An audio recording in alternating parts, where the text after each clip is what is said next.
Welcome to a special edition of the Fresh CrEd, recorded live at Viva Fresh 2025, the premier show celebrating the Tex-Mex corridor, a vital trade route and year-round production hub. These episodes are made possible thanks to our amazing sponsors: SunFed, IFCO, Monterey Mushrooms, EXP Group, Anavale, ArtMx Produce, Agro, Gonzámex, Agrival, ATHOS, and the Texas International Produce Association. Enjoy the episode. Our next guest, Ed, a friend of yours, a friend of mine, and soon to be a friend of everybody else out there, Mr. Chip Starns is in the house, Executive Vice President and founder of Reveam out of Atlanta, Georgia. Thanks for being with us, Chip. Yeah, thanks, guys. So, Ed, what is Reveam? Well, we might have somebody here that can tell us what it is.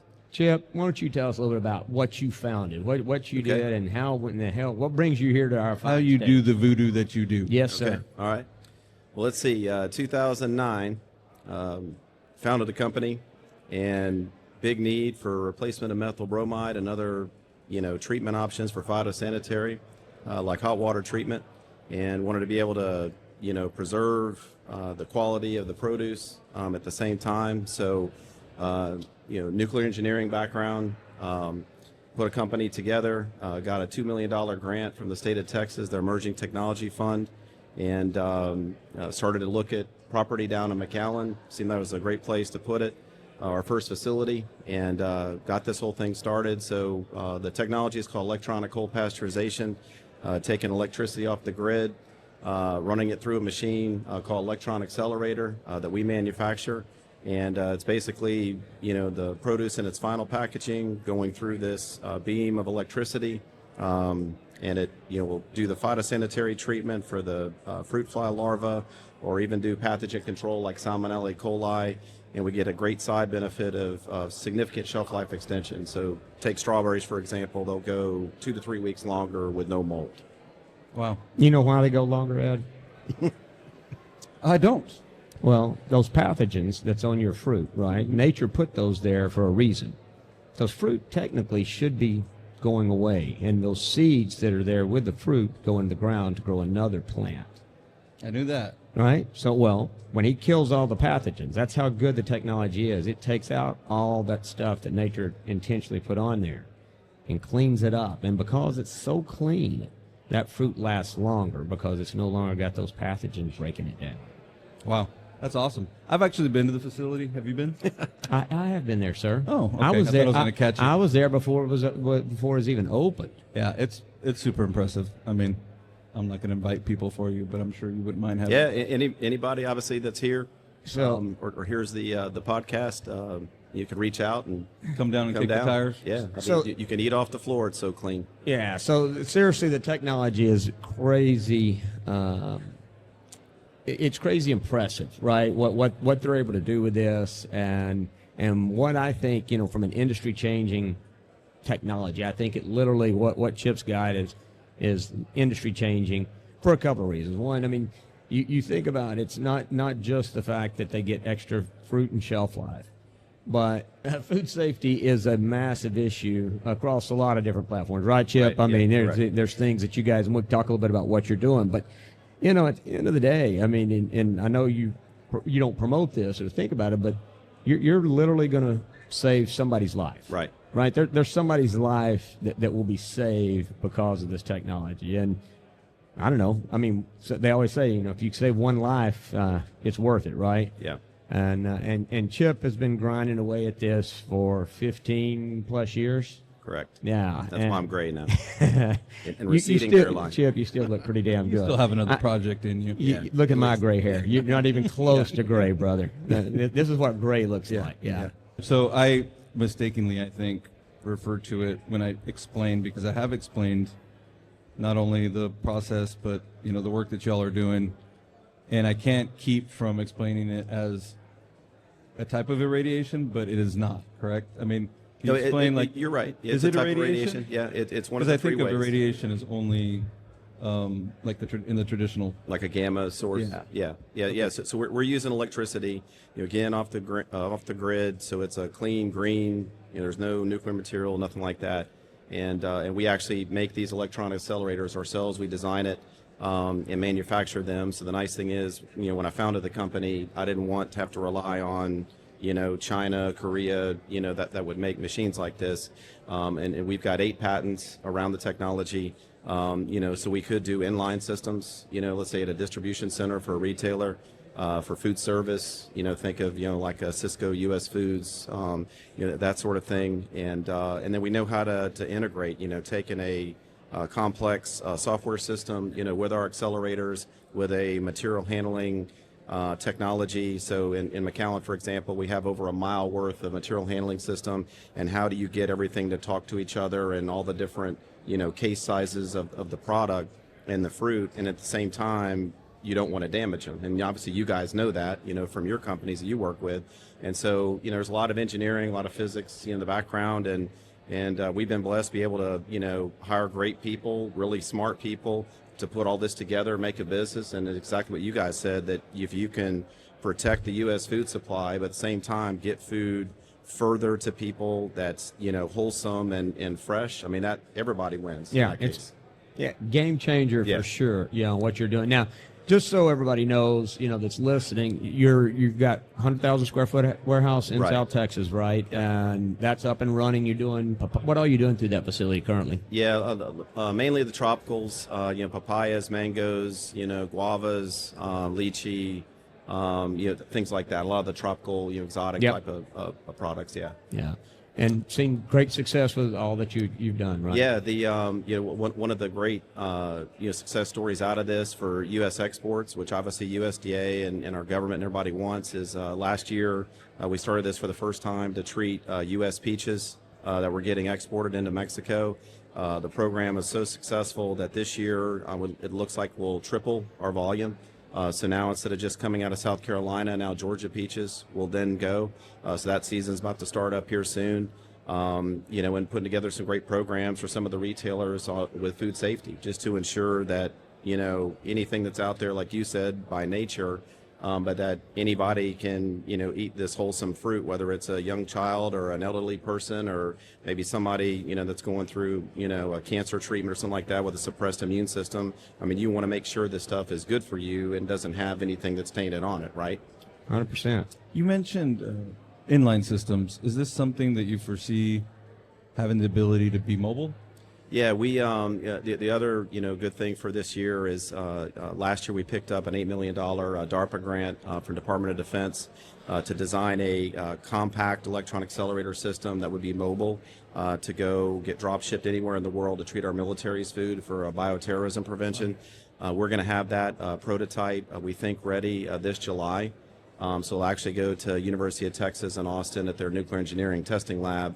And we'll put everything together and test that first prototype. And then what we'll do from there is then over the next year or so is commercialize it. So this will have a commercial benefit, that we hope that we can take that. But, it's nice that the government was funding this.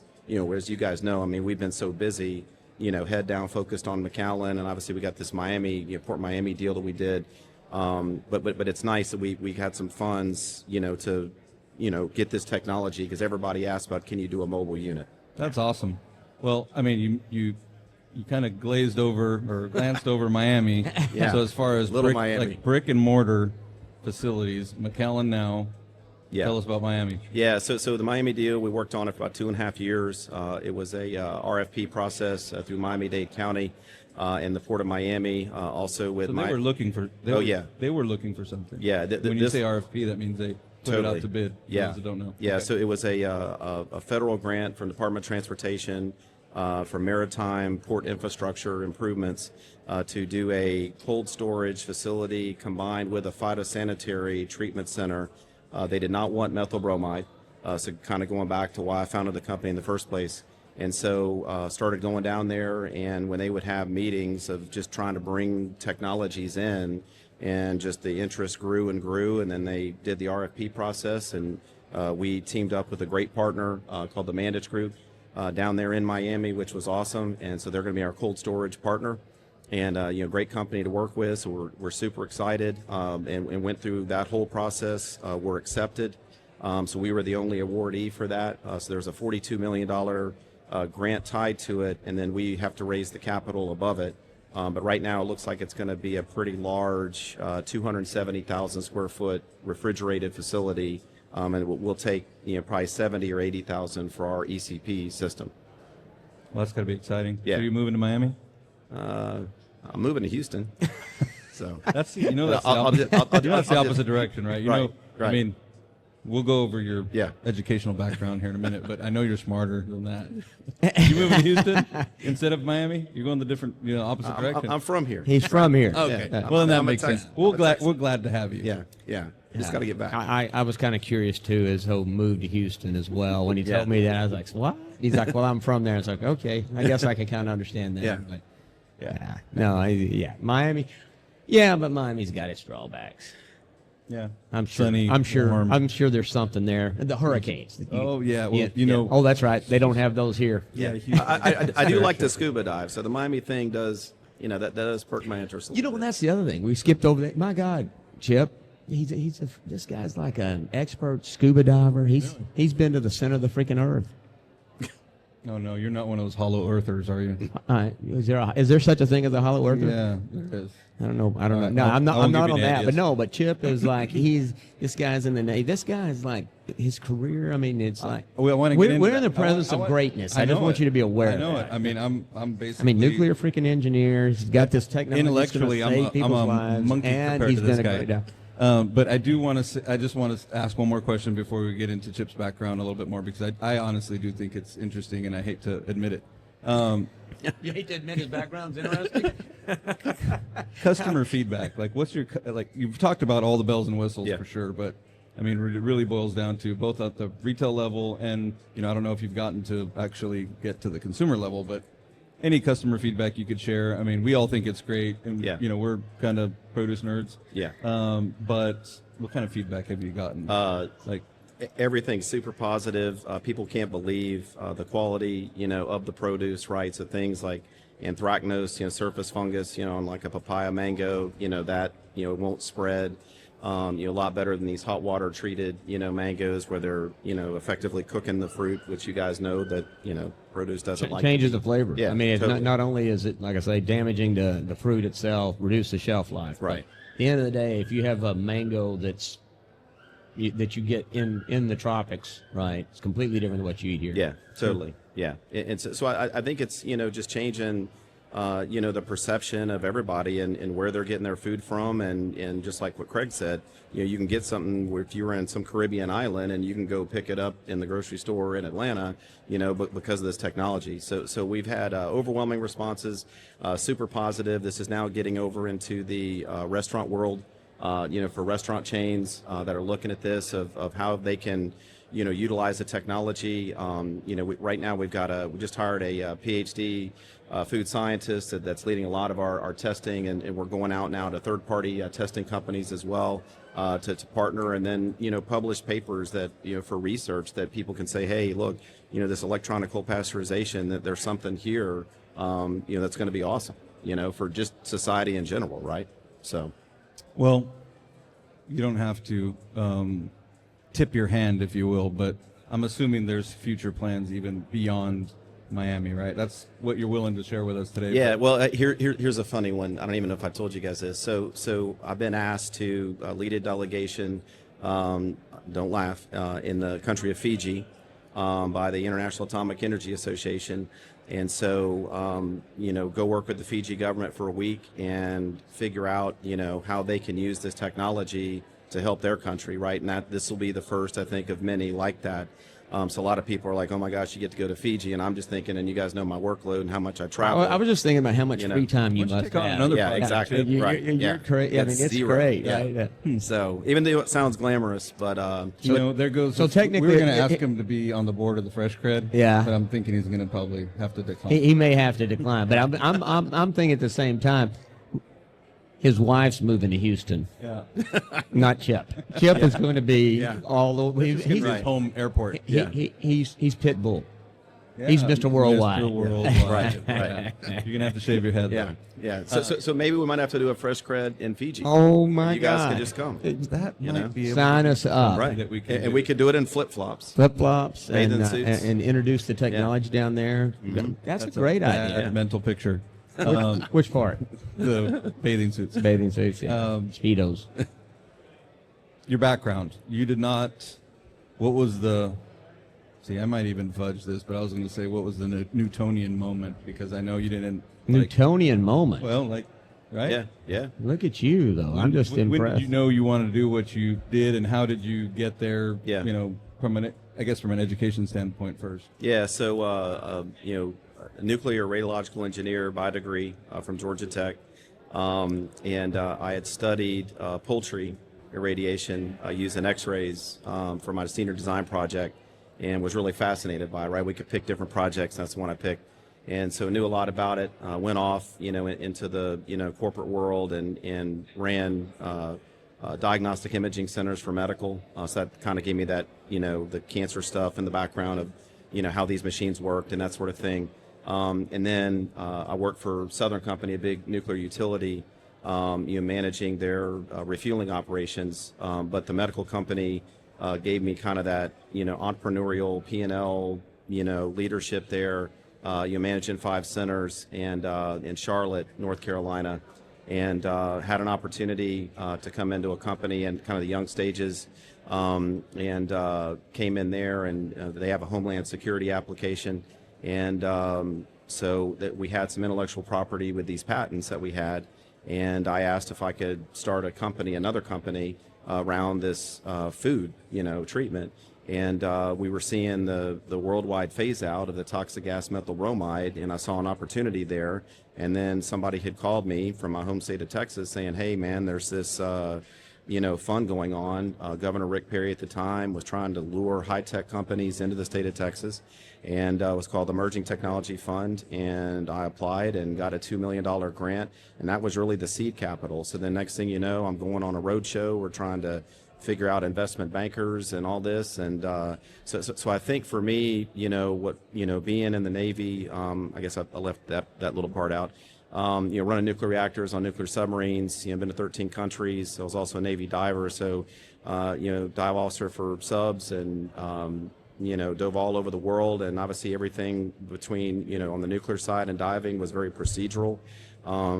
And you put teams together, and it's all about success, right? And so here we are, and I know because you guys have been in the facility, I mean it's amazing what you can do with the right people, the right teams, and good leadership, and great stuff can happen. So that's in a nutshell. That's an elevator speech right there. Yeah, that is, and a good one. I'm sitting here, all these people we talk to, right? I think to myself, I mean, I've had a great life, fabulous life. But it would be a snooze fest if I told my story. I agree, especially since I know it. Yeah, I'm just saying. It's just like, oh, my God. I'm a Navy diver, ran the nuclear vessels, traveled to 13 countries, probably saw some crazy stuff in all that time. And then he decided to just found a company. And anyway. It is a great story, for sure. No kidding. It takes all kinds, Craig. It does. It takes a snooze fest like me, as well as the guys that have the interesting stories. So. You mentioned methyl bromide. That's completely outlawed, right? Or is it still? There's still some applications it's allowed for. Yeah, it's still being used, but everybody's looking for the replacement, and there's just not a whole lot of stuff out there, so it's still available. But for instance, the Miami project we're doing. The asparagus that's coming in, it's all getting treated with methyl bromide and gassed, and that would get phased out, and stuff would come to our facility using the electronical pasteurization, so we can keep that produce, the asparagus in this case, at the temperature it wants to stay at, 34 degrees, whatever it is, without heating anything up. As you guys know, you got to heat stuff up for the methyl bromide as well, and preserving that quality. And oh, by the way, we don't involve toxic gases or chemicals, right? I think, isn't methyl bromide like a byproduct of carpet manufacturing or something like that? Do you know that? Okay, I thought so. I mean, so methyl bromide. He's not a chemist. Treatment for wood packaging was. Yeah. I tell you about the electrons. But. I figured he dabbled. Yeah. But no, we used to use methyl bromide treatment for wood packaging materials, so that's why I asked, because that was the reason why we had to switch to heat treatment. But yeah, I know it's toxic stuff. Yeah. I know you didn't want to get near it. Right. When it was in treatment, for example, so. It's good to get rid of it. Yeah. Well, I mean, so we didn't touch on. I'm just curious, before we get off, and is this guy already waving at us? Give me the highest sign. Oh my God, Chip! I'm sorry, but It goes quick. Anyway, I do. You've got some other stuff. We're here, obviously, produce. That's a big thing. Right. But we talked about the application of this, and I believe you guys are doing oysters, or you've done some testing on oysters. Yep. You've done some stuff with chicken. So talk a little bit about the protein side of the business and what you're doing there. Yeah, tons of new applications to kill Vibrio bacteria in oysters. Obviously with salmonella and other pathogens in fresh chicken. Same thing on the beef side. And then another big emerging market is pet food. And so things that are pig's ears and turkey tendons, and they're coming from all over the world. You don't know what's on them, or if you're especially if you got kids and you got dog food, and so a lot of these companies are coming to us saying, hey, can you run some studies and do a test on this, and they'll send it out to third-party labs, and we work together with some of the top universities in the country, and we're going after those experts that know a ton about it, and then we just apply our technology and create a solution. So we could see a dedicated facility just for proteins, or just for seafood, right? Wow. So there's way more verticals than I expected. Oh, it's insane. Yeah, you guys are going to have to expand. It'll be the Fresh CrEd of seafood, Fresh CrEd of protein. Yeah, we'd never be home. You're talking to a potential, not potential. You're talking to a future billionaire right there. That's what you're doing. Will you adopt me? Sure. Okay. So this could be our first billionaire interview. That's Nice. what I'm thinking. So You guys are funny. no, seriously, Chip. I mean, like I say, all kidding aside, this is amazing technology. It really is. It's great technology, fabulous stuff. And I've been impressed by the idea and the vision Chip has, and continues to have more visions. I mean, he's got more stuff going on. I mean, he's a true founder, right? They think different than you and I. Well, right? but what I like about this though is working with guys like y'all. I mean, you guys know this. The produce industry is awesome. Yep. Right? The people are genuine. They're real. Especially coming from an engineering side. And I thoroughly enjoy coming to expos like this, right? Obviously, Dante and Tippa do a fantastic job of putting these things together, and you feel like you're just with a bunch of friends, and I do love going out to the orchards and the farms, and I'm always telling my kids and friends of mine about how you eat, what shows up on your plate and how it got there, because it's hard work, as you guys know. Yeah. So. Chip, what's either your favorite book you've ever read or the latest book that you would like to recommend? Well, I guess the first thing that pops in my mind, and if my wife was here, she'd laugh, it's probably The Art of War. Yeah. It's probably my favorite, meaning because I'm always about strategy. So I read books about history or physics or electron accelerators, whereas my wife will read a book about some fictional whatever. And so... so I'm kind of nerdy that way. By a lake? Yeah, so literally on my nightstand, I think there's a book called like Guns, Steel, and something else, and it's about the history of trade, and I mean it's like that thick. Yeah. And my wife is, she'll tease me about, hey, I need to get to sleep, so can I just borrow that? Can I for a borrow your second? book? Yeah, Yeah. so I can just open it up and I'll be instantly out. So. Yeah, I tried to read The Art of War. I was just about to say, I think I'm going to try the latter because I've read the first chapter like 5 times of The Art of War, and I can't follow. Yeah, I tried, but here's I can't keep all the names straight. Yeah, but all I figured it. So in the movie Wall Street, which is my favorite movie of all times, right? The quotes that they have in there, so they quote the book. So I figured out, instead of reading the book, I'll just look up all the cool quotes and have those in my back pocket. So Yeah, I like that. Yeah, so every battle is won before it is ever fought. One of the best quotes ever. Yep. And with that, Chip, thanks for being with us. I'm super excited for you. Thanks, man. Thanks, guys. Can't wait to get to Miami and see. Yeah. I'm assuming we're going to get invited to the grand opening. Absolutely. Can we do a show from the grand I'm opening? just inviting Yeah, myself. let's do it. Good Yeah. God, we could do that with the ocean in the back. Right. I can envision but no this. bathing suits. Yes, for sure. So hope to see you in Miami. Hope to see you sooner than that, obviously. Yep. In DC, for sure. Yeah. But yeah, thanks for being with us. Thanks, Awesome. man. Thank Appreciate you, it, guys. buddy. Thanks. Appreciate y'all. Thanks for listening to this special edition of the Fresh CrEd, recorded live at Viva Fresh 2025. Stay tuned. We've got more voices from the heart of the produce industry coming your way.